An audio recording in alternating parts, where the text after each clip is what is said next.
அகில மீடியா நேர்களுக்கு வணக்கம். அமெரிக்காவுக்கு பேராபத்து. ஒரு விமானத்தளம் கூட மிஞ்சாது. ரஷ்யாவை அடித்த உக்ரைனால் பதட்டம். இது தொடர்பான செய்தியாகவே அமையிருக்கிறது. விரிவாக பார்க்கலாம். ரஷ்யா மீது உக்ரைன் அதிரடியாக ட்ரோன் தாக்குதலை நடத்தியது. ரஷ்யாவின் விமானப்படை தளத்தின் மீது மேற்கொள்ளப்பட்ட இந்த ட்ரோன் தாக்குதலில் 41 போர் விமானங்கள் வரை அளிக்கப்பட்டுள்ளது. இந்த ட்ரோன் தாக்குதல் என்பது உலகம் முழுவதிலும் பேசு பொருளாகி உள்ள நிலையில் அமெரிக்காவுக்கு பேராபத்து நெருங்கியுள்ளதாக வார்னிங் செய்யப்பட்டுள்ளது. அமெரிக்காவின் உள்ளேயும் அமெரிக்காவுக்கு சொந்தமாக பிற நாடுகளில் உள்ள விமானப்படை தளங்களில் சிக்கலை எதிர்கொண்டுள்ளதாக எக்ஸ்பர்ட்கள் வார்னிங் செய்திருக்காங்க. உக்ரைன் மீது ரஷ்யா போர் தொடர்ந்துள்ளது. இந்த போர் 3 ஆண்டுகளை கடந்து நடந்து வருது. இந்த போரை நிறுத்த அமெரிக்க அதிபர் டொனால்ட் ட்ரம்ப் நடவடிக்கை எடுத்தும் வர்றாரு. ஆனால் இரு நாடுகளிடையே போர் நிறுத்தம் குறித்த பேச்சுவார்த்தையில் உடன்பாடு ஏற்படவில்லை. இதனால நாளுக்கு நாள் இரு நாடுகளிடையேயும் போர் என்பது தீவிரமாகி வருகிறது. சில நாட்களுக்கு முன்பு உக்ரைன் ரஷ்யாவுக்கு பதிலடி கொடுத்தது. ரஷ்யாவின் எல்லையை கடந்து 4000 கிலோமீட்டருக்கு அப்பால் இருக்கும் அந்த நாட்டின் மீது விமானப்பட தளத்தை குறிவைத்து உக்ரைன் ட்ரோன் தாக்குதலை நடத்தியது.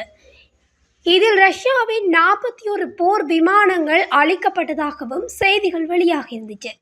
இதனால கோபமடைந்த ரஷ்யா 400 ட்ரோன்கள் மற்றும் ஏவுகணைகளை பயன்படுத்தி உக்ரைன் மீது தாக்குதல் நடத்தியிருக்கு.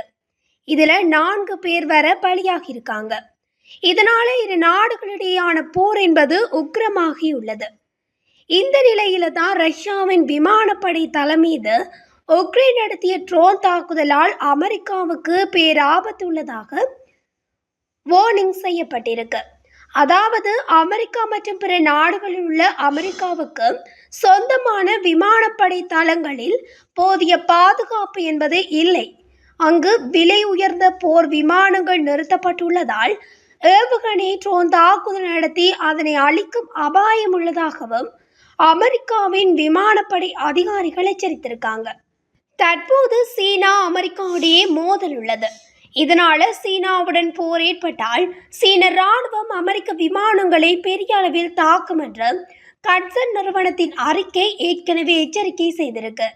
மேலும் ஏவுகணைகள், விமானங்கள், நீர்மூழ்கி கப்பல்கள் மற்றும் சிறப்பு படைகள் மூலம் தாக்குதல் நடத்தப்படலாம் என்ற ஒரு எச்சரிக்கையும் இருக்கிறது.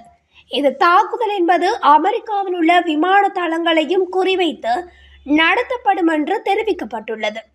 இந்த நிலையில தான் ரஷ்யாவின் விமானப்படை தளங்களை குறிவைத்து உக்ரைன் நடத்திய கொடூர தாக்குதலை குறிப்பிட்டு அமெரிக்காவின் விமானப்படை தளபதி ஜெனரல் டேவிட் ஆல்வின் பாதுகாப்பு சார்ந்த கருத்தரங்கில் பேசியிருக்கிறார்.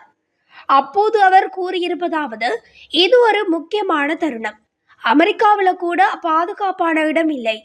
குவாமில் உள்ள ஆண்டர்சன் விமானப்படை தளம் உட்பட எந்த விமானப்படை தளத்திலும் பாதுகாப்பு வசதிகள் இல்லை என்று அவர் குறிப்பிட்டிருக்கிறார். அதேபோல் ஓய்வு பெற்ற அமெரிக்க ராணுவ ஜெனரல் ஸ்டான்லி மெக்ரிஸ்டல் செய்தி நிறுவனத்துக்கு அளித்த பேட்டியில, நாம் மிகவும் பாதிக்கப்படக்கூடிய நிலையில இருக்கிறோம். நம்மிடம் அதிக மதிப்புள்ள சொத்துக்கள் நிறைய இருக்கு. அவை மிகவும் விலை உயர்ந்தவை என்று தெரிவித்திருக்கிறார். கட்சன் இன்ஸ்டிடியூட்டின் 2024 அறிக்கையை சுட்டிக்காட்டி பாதுகாப்பு நிபுணர் தாமஸ் ஸ்காட் கூறுகையில், அமெரிக்காவின் விமானப்படை தளங்களில் போதிய பாதுகாப்பு வசதிகள் இல்லை. இதனால் ட்ரோன் ஏவுகணை வைத்து தாக்குதல் நடத்தப்பட்டால் அமெரிக்கா பேரிழப்பை அடையும். குறிப்பாக தரையில் நிறுத்தி வைக்கப்பட்டிருக்கும் விமானங்களை அதிகமாக இழக்க நேரிடும். இந்த புதிய அச்சுறுத்தல் என்பது தாக்குதல்களை சமாளிக்க வேண்டியதன் அவசியத்தை இன்னும் தீவிரமாக்குறது என்று தெரிவித்திருக்கிறார்.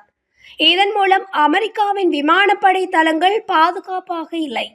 அமெரிக்கா மற்றும் பிற நாடுகளில் உள்ள அமெரிக்காவின் விமானப்படை தளங்களில் பாதுகாப்பு நடவடிக்கைகள் தீவிரப்படுத்த வேண்டும். இல்லாவிட்டால் பெரும் சிக்கல் ஏற்படும் என்ற எச்சரிக்கை விடுக்கப்பட்டுள்ளது. இதுபோன்ற உலகத்தின் முக்கிய செய்திகளை உடனுக்குடன் தெரிந்து கொள்ள அகில மீடியாவுடன் இணைந்திருங்கள். நன்றி, வணக்கம்.